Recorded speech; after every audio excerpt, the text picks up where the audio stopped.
Hey there, boaters. I'm Stacey Hanrahan, and welcome to Friday's episode of The Boaters TV.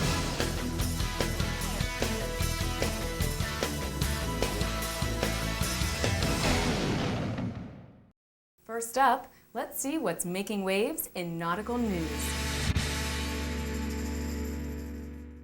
The idea of using wind to carry a boat across the water is not a new idea. Sails have been used for hundreds of centuries to harness nature's power. Even steam-powered vessels during the 19th century had auxiliary sails for extra speed. What is a new idea is the use of a kite to help propel a commercial cargo ship across the sea.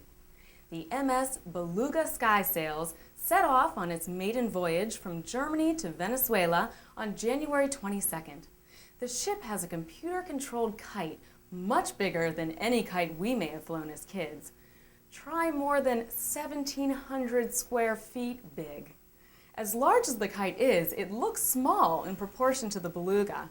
But don't let that fool you. On a windy day, the kite will provide up to 35% of the vessel's power.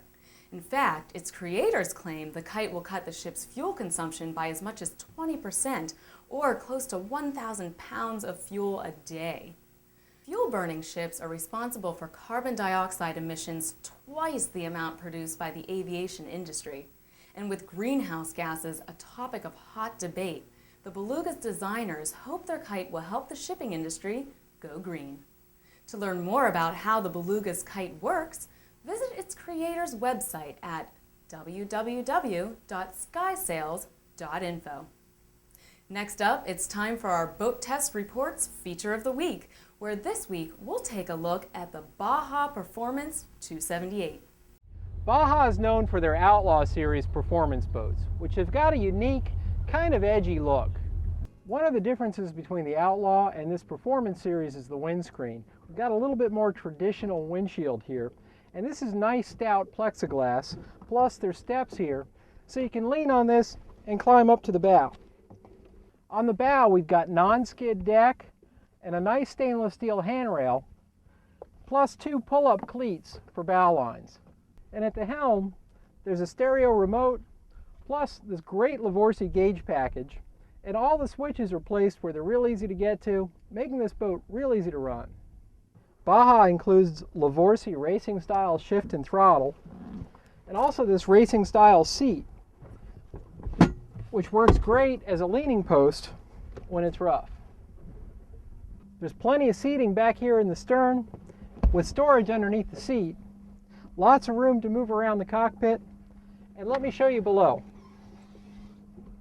The porta potty is easy to use, but it conceals so it's out of the way. And this forward berth sleeps 2. There's also more storage in this boat, and these backrests come off and fill this section so you can sleep a third person here as well.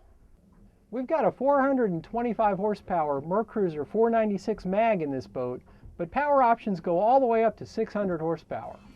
This 278 Performance measures 29 feet 2 inches with the added fiberglass swim platform, or 27 feet 5 inches without. At 5,100 pounds and with an 8.5 foot beam, this 278 should trailer well. With a 63 mile per hour top speed, you'll likely get where you need to go faster by boat than by car anyway. With our Mercruiser 496 mag, we found the best economy at 35.5 miles per hour, traveling 2.97 miles per gallon of gas for a 270 mile range. Thanks to BoatTest for that report. To see more of the Baja Performance 278, you can cruise on over to BoatTest website at www.boattest.com. Now, in Did You Know?, the pain at the pump is even more painful for boaters. Fuel prices at marinas are more than $3 a gallon. Still, many boaters aren't willing to stay in port or throw in the hook. And some don't have a choice, such as commercial fishermen who make their living on the water.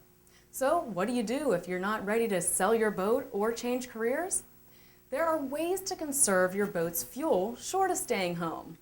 Frank Sargeant of the Tampa Tribune shared his fuel-saving tips that will hopefully leave you with some extra cash in your pocket once you get back to the dock.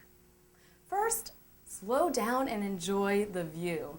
An outboard can burn up to 40% less fuel at 3,000 to 4,000 RPMs than at full throttle.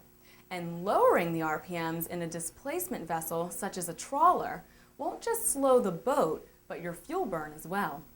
Second, consider buying your fuel inland. Your neighborhood gas station might be selling regular for 50 cents less than your marina. If you're buying 100 gallons, you could save up to $50, money that could go towards bait or cold drinks. Another good tip is to make sure to use the ramp closest to your fishing or anchoring destination. It will cost a lot less to burn your truck's fuel than your boat's fuel. Finally, lose the excess baggage. Avoid the temptation to bring extra ice and other unneeded items. The lighter the load, the less fuel you'll burn. For more tips, you can read Sargeant's full article at www.tampatribune.com. And finally today, it's time to reveal Stacey's TheBoaters.com Sealebrity profile pick of the day, which is Nate Terry and his 20-foot fisher, the Beer Monster. Nate and his wife Holly love boating with their friends on the Tennessee River. In fact, as long as weather permits, they go out every afternoon. Nate says if you're ever in the Decatur, Alabama area, to look for them. They'll be the boat partying the loudest. Welcome to the Boaters, and congrats on your Sealebrity status. And that'll do it for this episode of the Boaters TV. See you back here on Monday.